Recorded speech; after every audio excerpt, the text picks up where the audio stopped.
I got in this conversation with this person. We kind of bumped into one another in LinkedIn as want to do. And he was a chef and he wanted to pivot towards coaching. And so he was asking me about some of the stuff that I do. And he's like, yeah, I didn't even know this was a thing, chefs coaching other chefs. And I said, well, it hasn't been, but it will be. Yeah. Well, and you and I have been working together on a few different things for about a year now. And you know, this comes up a lot. It's like, what is a career coach for chefs? Like, I mean, in the title, we've said, you know, what is that? So there's going to be some good discussion today about that, I think. Yeah. And just to decide, I actually booked a client the other day, and part of the conversation started with, he had gone, he's in the culinary industry. He went on looking for career coaches online, and he kept coming across kind of similar focuses, kind of mainstream industry career coaches. And he thought to himself, yeah, I don't even know if these guys are going to relate to me. Yeah. Well, like, can they even relate to the experience that I've had? And I thought that was an interesting viewpoint, not one that I previously thought about, but I think this will give us an opportunity to not only talk about what career coaching is in general, but how I actually specifically bring that to the culinary industry and why that might be a little bit more necessary now than it was before. So I want to appreciate you for one moment, just because it's our 1 year anniversary. And I just wanted to let you know that there's only 1% of, or some crazy statistic, it's either 1% or 10% of all podcasters who actually make it a full year. So I just wanted to say thank you, because it's been a really enjoyable experience with you. And I certainly have learned a lot. Likewise. Happy anniversary. Happy anniversary. So we'll get to culinary career coach. What's that? Right after these messages. Welcome to Turning the Table, the most progressive weekly podcast for today's food and beverage industry, featuring staff-centric operating solutions for restaurants in the hashtag New Hospitality Culture.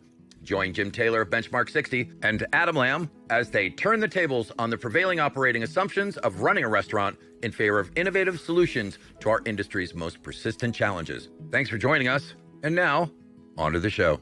This episode is made possible by eVocalize. eVocalize makes complex local digital marketing push-button easy for anyone. Empower your franchises with programs that automatically optimize performance and program spending across Google, Facebook, Instagram, and TikTok, all from one easy-to-use collaborative marketing platform. To find out more, go to turningthetablepodcast.com/eVocalize.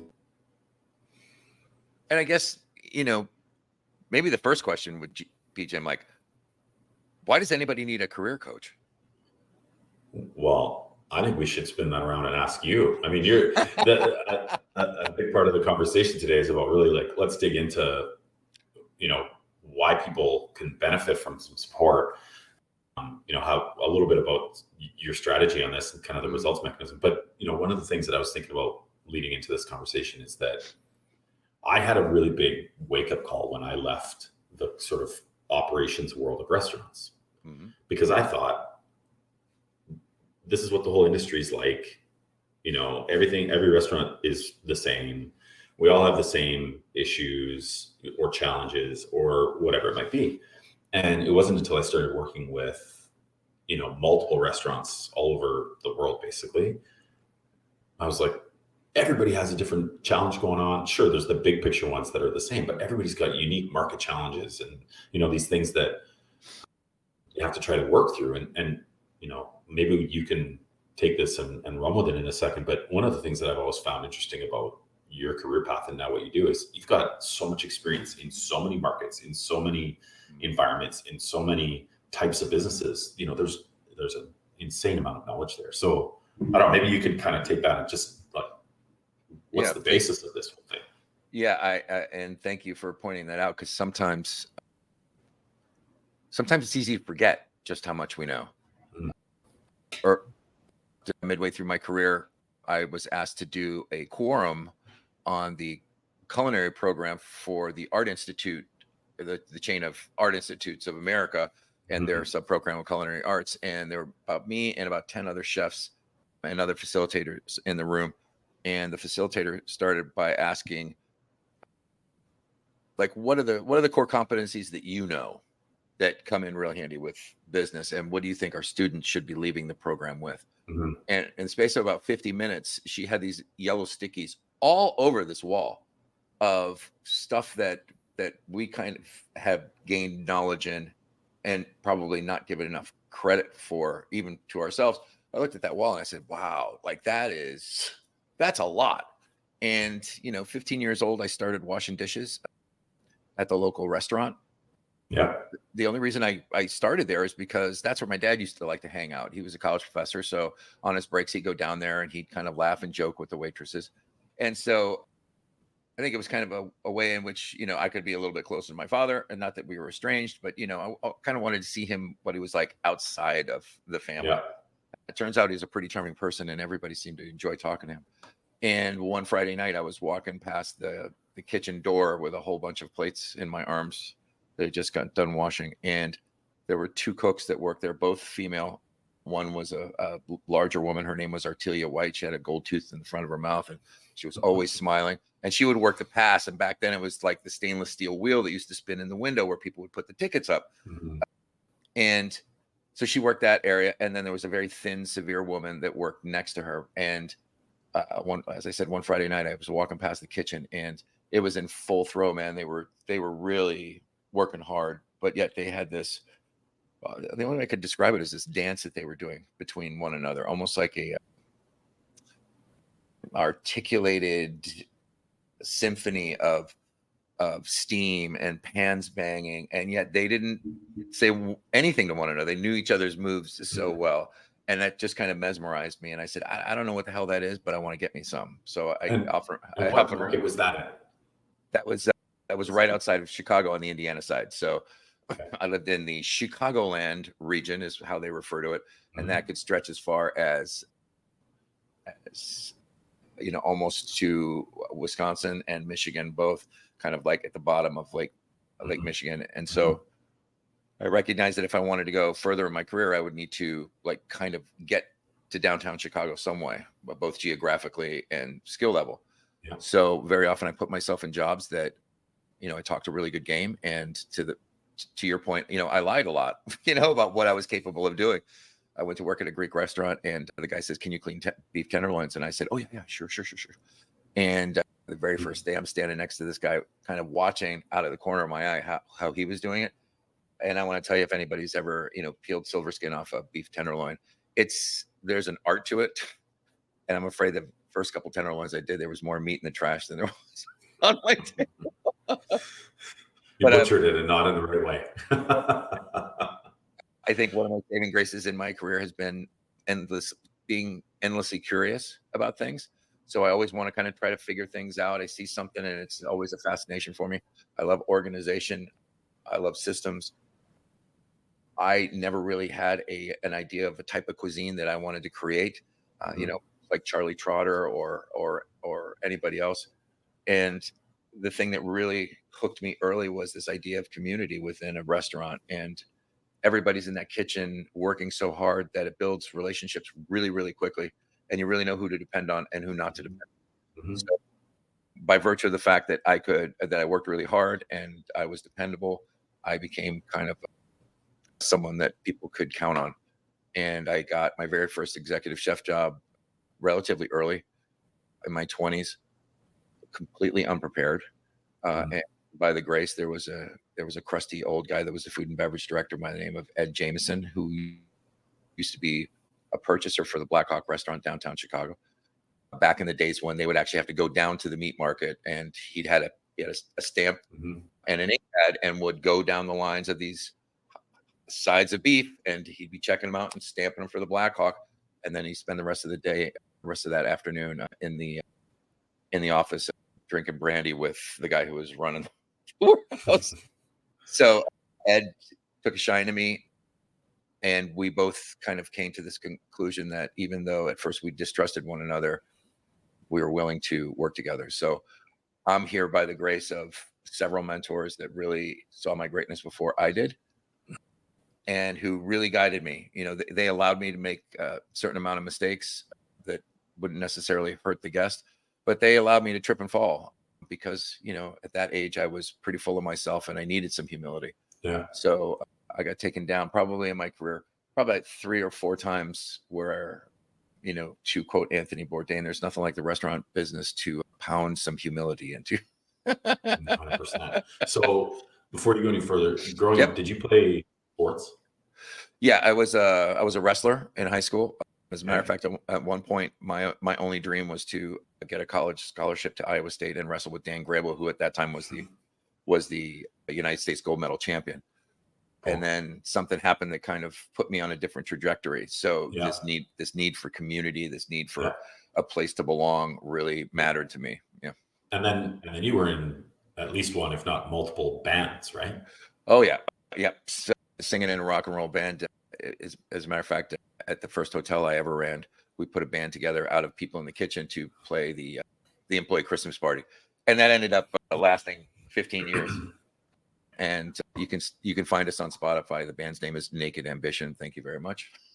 Amazing. Well, and the reason I asked those two things, like as you're starting to talk about community in the kitchen and the mentorship side of things and letting people fail and how that whole process goes, which I want to dig into that in a minute. But there's also a side of you that's competitive, the athletics thing, creating this competitive nature.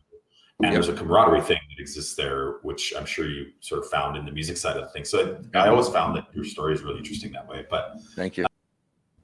So letting people fail. I mean, there's definitely a connection to business, to learning, and to coaching and mentorship for sure. That's one of the things I always found was the hardest as I moved up in management. And I'm hoping you can elaborate on this.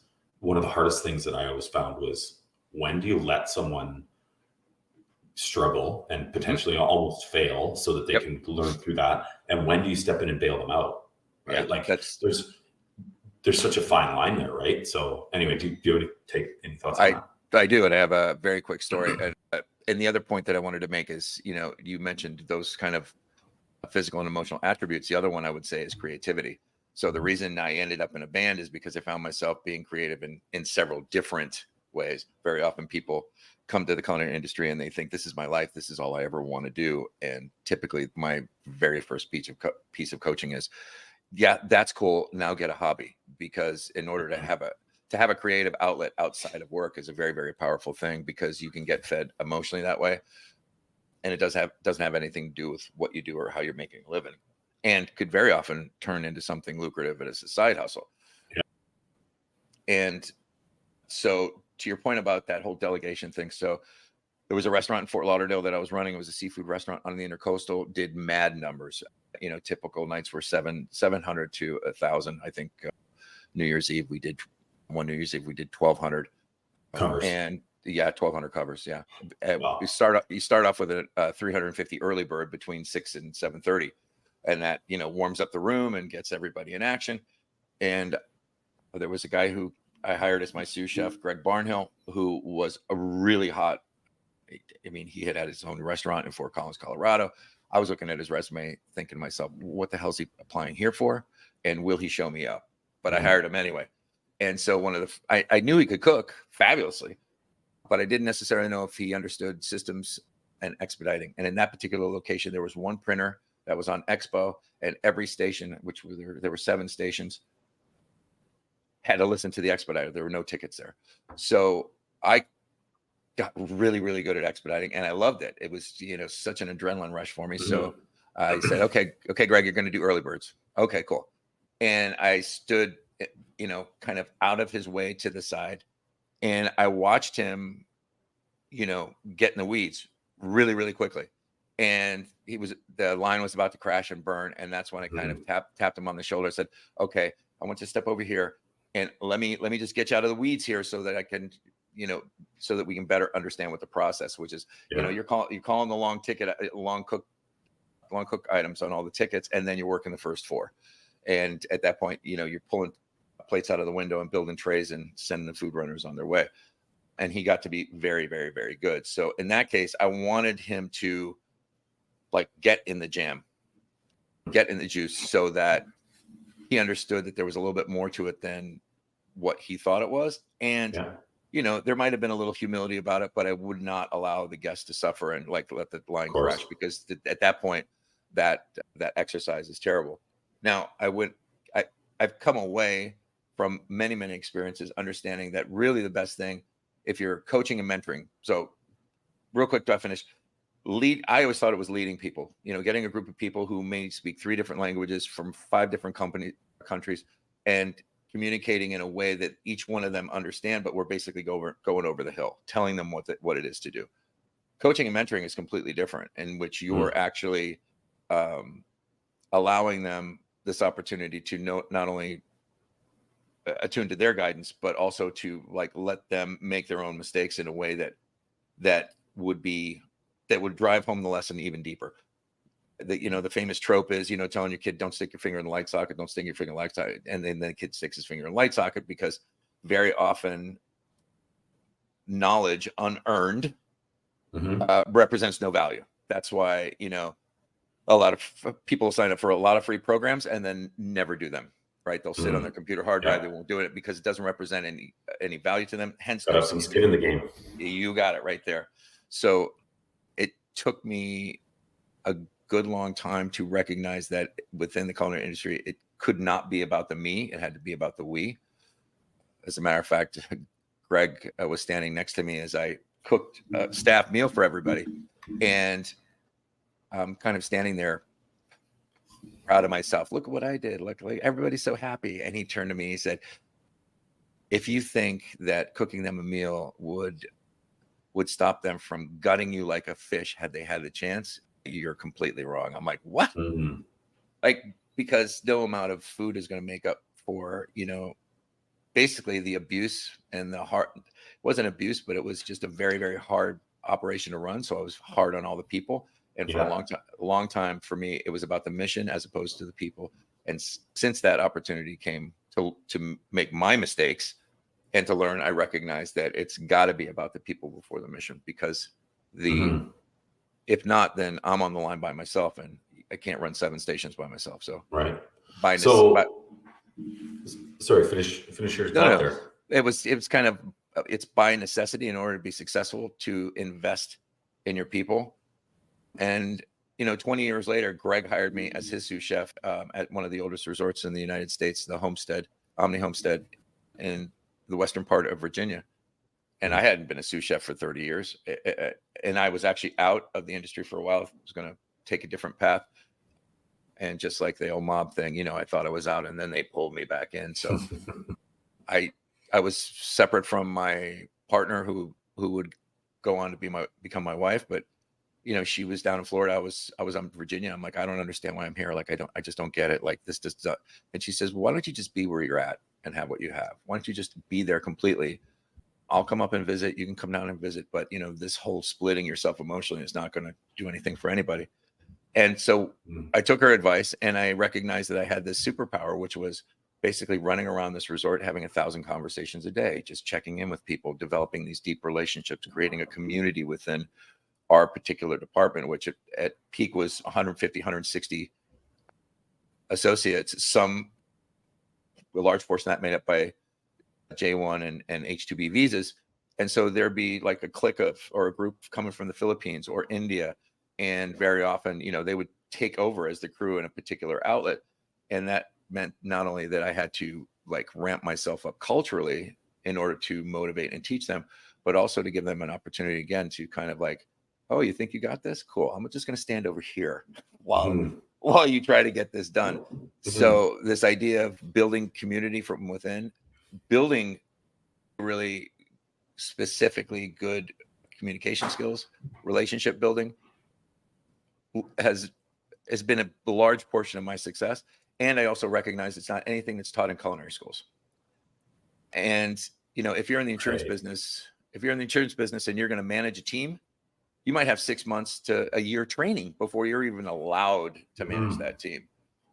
And because our environment moves so fast in a few other different scenarios, very often nobody gets a chance to learn that until they're in the mix. And communication skills, leadership skills, relationship building skills, that's not really on the job training, doesn't necessarily make that a good thing.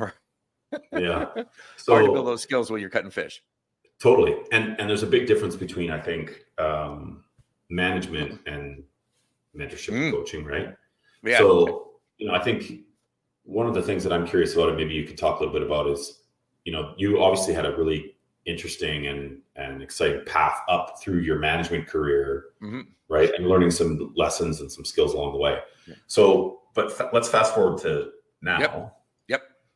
What's your process with people? Like, someone comes and you identify somebody, or you get in touch with somebody, or get introduced to somebody, and they're like, listen, I'm in this position. I love the industry. I love my career. I need to get, over the hump. I really want this next role, or this next, bump in compensation, or this next opportunity. And I need some help. Like, what's the process? How do you interact with that? Yeah. I built up this framework that I found very helpful for myself, and it's lent itself very well to my coaching practice. As a matter of fact, I have 100% success rate amongst all my coaching clients, some going back to their place of business or employment with a renewed vigor and a grounding that is not necessarily passion, but it's a great way to be in that. It's passion lends itself to ups and downs, whereas being very well grounded and neutral in your position means that stuff can happen around you and you're not necessarily getting taken off. So the very first thing is, there's a very detailed initial assessment that I have them go through, that even though those questions might not necessarily be about work, certainly to me illuminates some opportunity for them. And then there's an initial discovery call in which we kind of dig in and see where they're at, where they want to go, and what's standing in their way. So what's the gap between where they are and where they think they should be. Now, I'd love to be able to say that that's all mechanics, but it's not. Very often there's some emotional components, and there may be some work that maybe they've been hesitant to do. I had a client whose parents owned 3 restaurants in middle of Ohio. She had been tapped on the shoulder to run them. Her mother did most of the work. And sometimes that mother-daughter relationship doesn't really work very well. And I went there on a site visit, and Mindy's okay with me telling this story, but Mindy and I went out for lunch, and I said, is this anything you really want to even do? Right? Because I saw the tension between them, and it didn't look like her mother was going to just leave and hands off. It wasn't going to be that simple. And as it turned out, she let that question in and is now at university studying to be a counselor.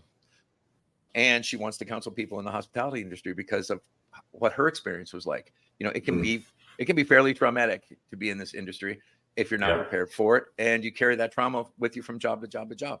So so after those 2 processes, then it's a discovery process around what are your core values. So core values are different than what you're really good at. Core values are like what's non-negotiable. Do you need autonomy? Do you need support? Do you need clear communication? What are those things that you are unwilling to negotiate away? Because very often we're taking jobs because of a financial hardship or whatever, and don't really get to ask ourselves those questions. So to be in this discovery process of, okay, so what's my why? How do I actually make that why live in the world? So one's an internal process, the other one's external, because they got to call up people who know them and say, yeah, so what do you know about me? Like, how do I actually do this kind of stuff?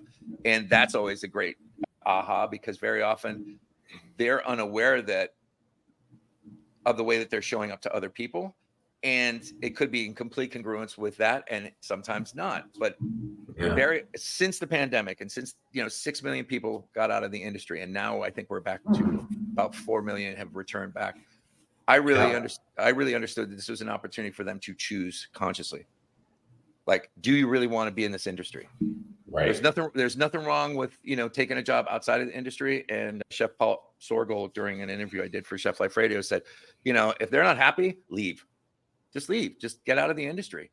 And sometimes what happens is they recognize they fall back in love with the thing that they were doing before and end up going back. I think the Burnt Chef Project did a survey where it was determined that of the people that left the industry, almost 70% were planning to come back. Interesting. But what I knew is that we had to change as an industry and as a culture in order to make it safe for those folks to come back, because this veneration of overwork, this, beating each other up verbally and emotionally, that shit doesn't work. Yeah. And didn't. So there's the discovery process around the hows, the whys. Then there's a great resume exercise I do that will immediately illuminate any recurring patterns that happened, not necessarily at work, but also in your personal life, because there's an idea of writing down in those time frames the major life events, the story that you made up about it, and then to tell the story, as a reporter would, completely neutral, in order to see the reality of what was going on. For me, the first time I did it, what popped way up for me was this idea that anytime that there were things going wrong in my life, I would typically pivot to having an illicit romance, because at least I knew how to do that. At least that made me feel good. Folks are generally predisposed to running away from pain and towards pleasure. So when you have someone who thinks that you're the greatest thing since sliced bread, sometimes that's the easiest pivot to make, to the detriment of all the rest of my relationships, right? So the great thing is that once you're grounded in your core values and the things that are non-negotiable, then you can start interviewing employers as opposed to the other way around. And to be really engaged in that process is very, very powerful, because you're not a victim anymore. You're actually empowered to make the right decision based upon what you want and what you want out of your life. And so I think it's something that's incredibly powerful. And from then it's like mechanics. Okay, so are you in transition right now? You want a better job, a bigger job? Do you want to become a food and beverage director? Do you want to move to a different market segment?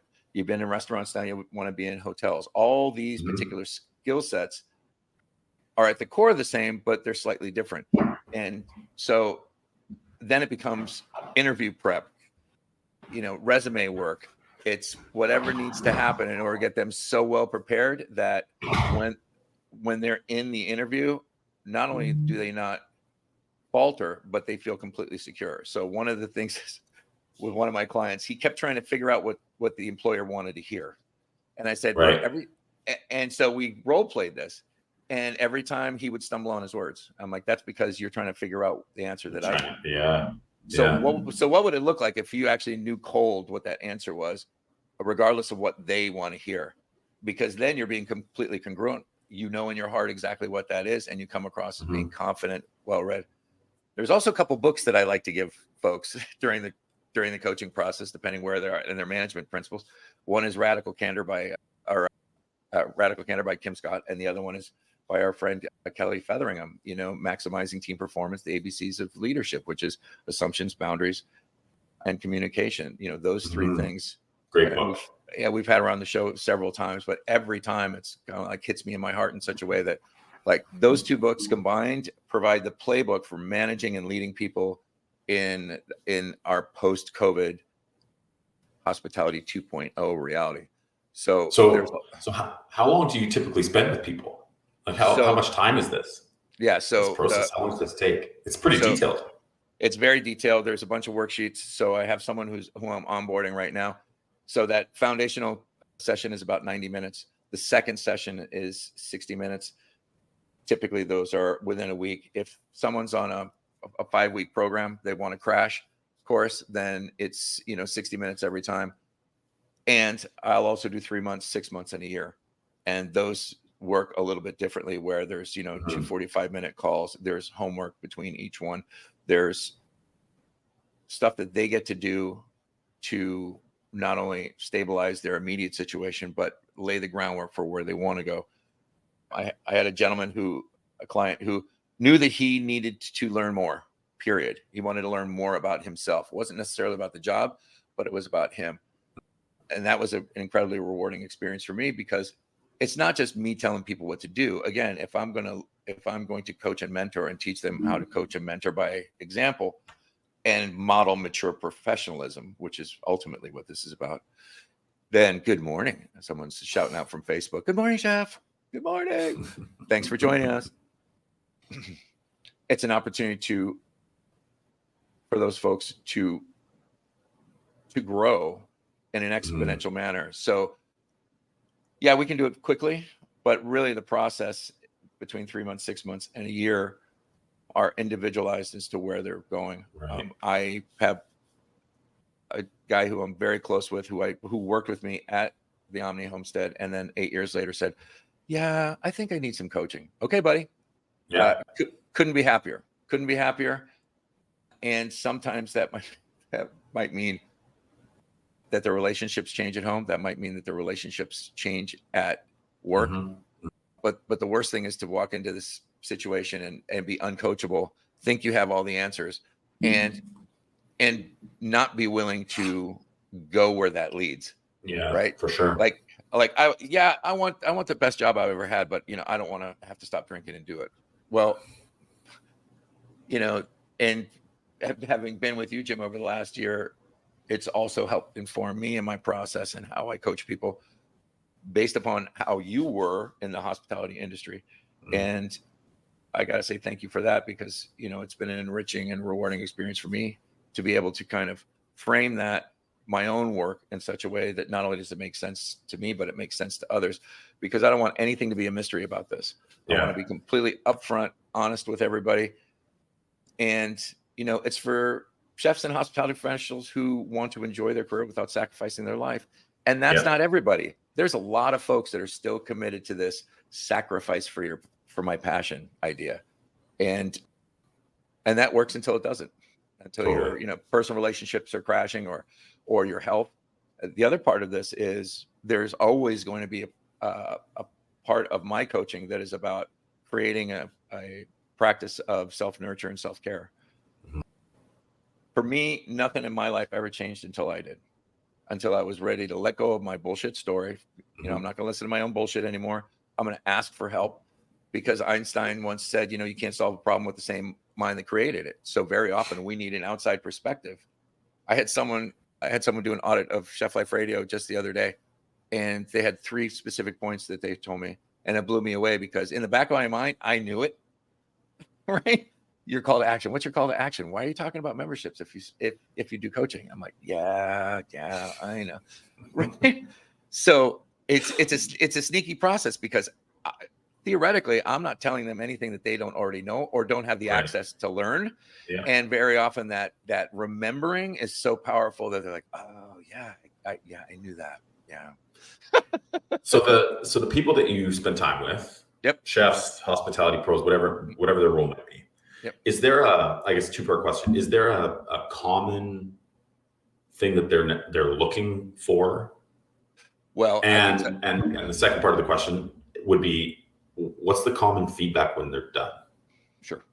I would say that they could be in very, very different stages of their career. They could be in different market segments, but the one common factor is they know that there's something more available. They just don't know how to get there.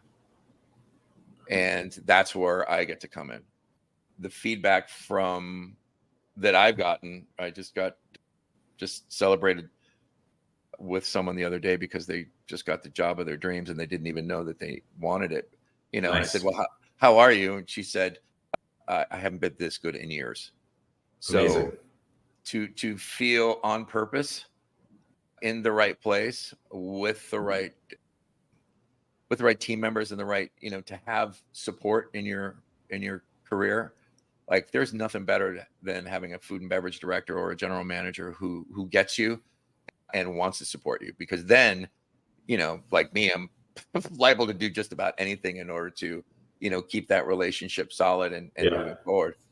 At the same time, I want to make sure that I don't sacrifice my family, my friends, my own self-nurture, because at the end of the day, I talk about this all the time, this self-identification as a chef, as who I am versus what I do, simply because of the standpoint that at some point you're going to have to hang your apron up.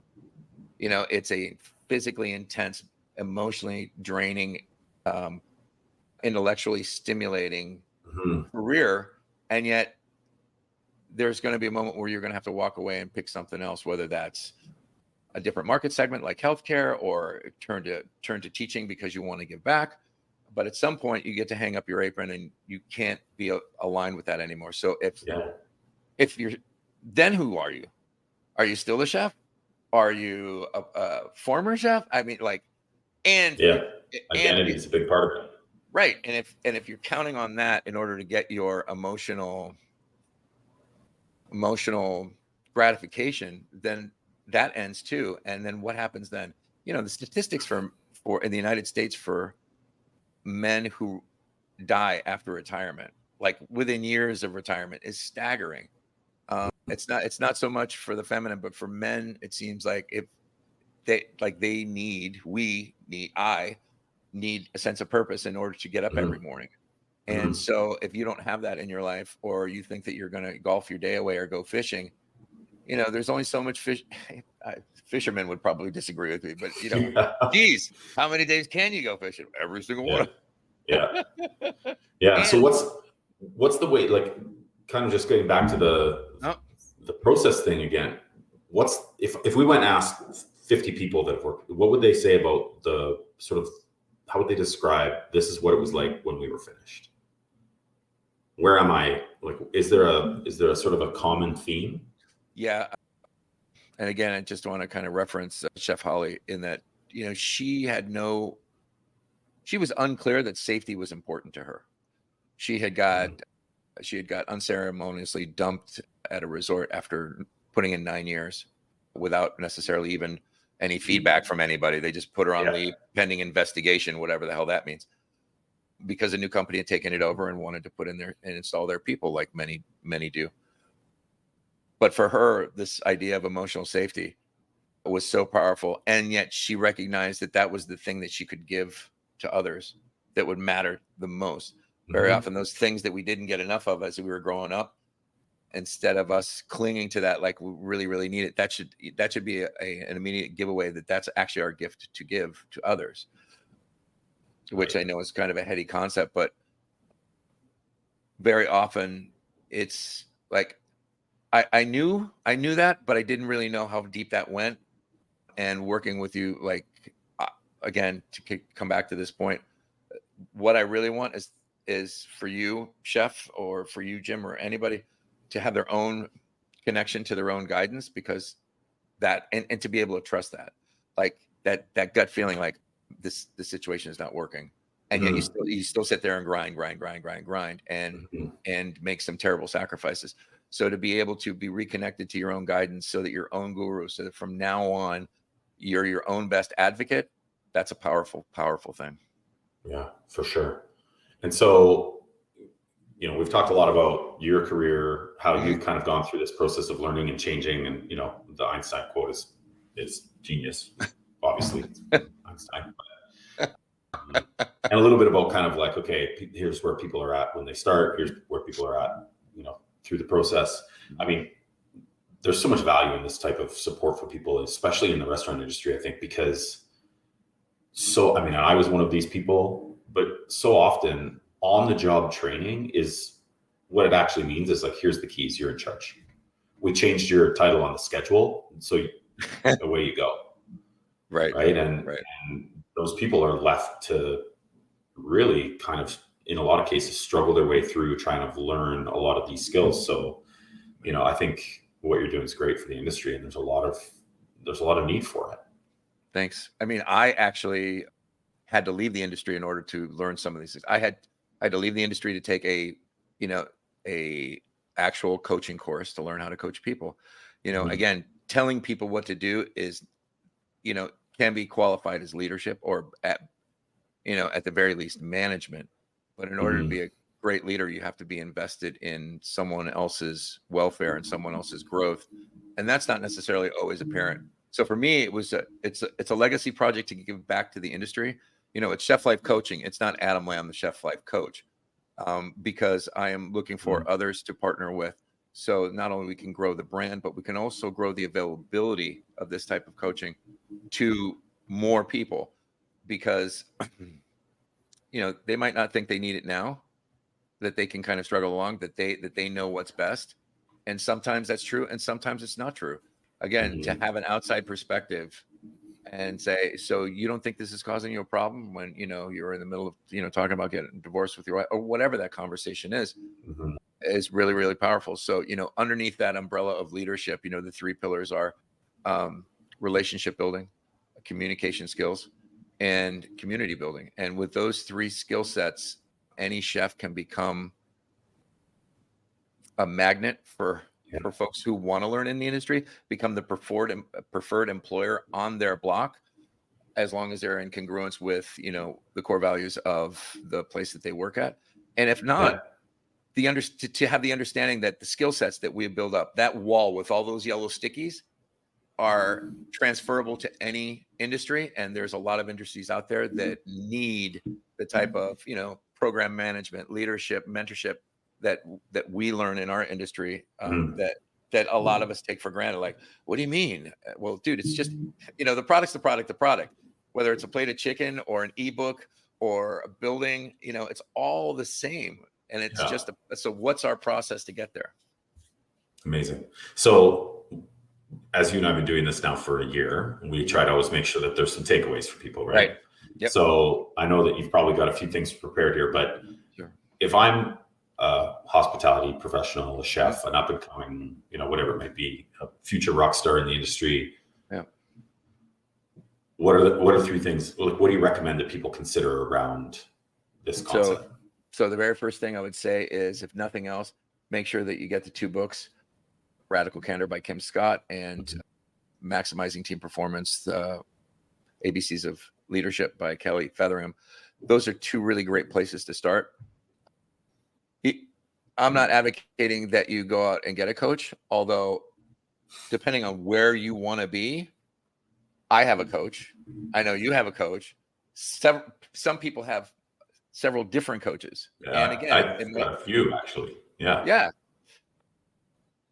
Understand that, you know, you will be continually learning and growing throughout your career and may need some support time to time, primarily from the standpoint of, like, it feels really good to have yourself being got by someone else.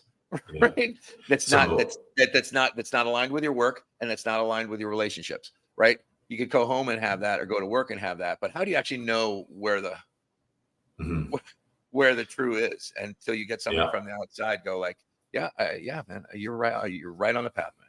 You're doing great. Keep going. So the best example I have of anyone that I've ever met in my life around why coaching is important, or just not why coaching is important, but that just it is, and it provides value and all these different things. It's an old colleague of mine. I actually used to work for him. He might have even hired me. I can't remember exactly, but definitely promoted me a few times throughout my career. He's probably 35 years older than me. He's retired now. He's, you know, he's in his 70s. He has 5 different coaches, and he's in his 70s. One of them is his financial coach. One of them is his nutrition coach. One of them is his golf coach. One of them is his tennis coach. And one of them is his bridge coach. Because the things that he's passionate about and that he knows are important in his life, he wants to continue to be learning and be successful at. So he has coaches. He has a bridge coach. I mean, I didn't even know that was a thing. But I think it's every time I speak to him, I'm reminded that there's, you know, it's important to have, you know, that, whether it's mentorship, guidance, advice, you know, someone to talk through things with and a process. So I think what you're doing for the industry is amazing, and would definitely recommend that anyone who is in a position of wanting to move forward should be in touch with you. Right. And the other thing I would say is, if you're not part of a community, you need to be.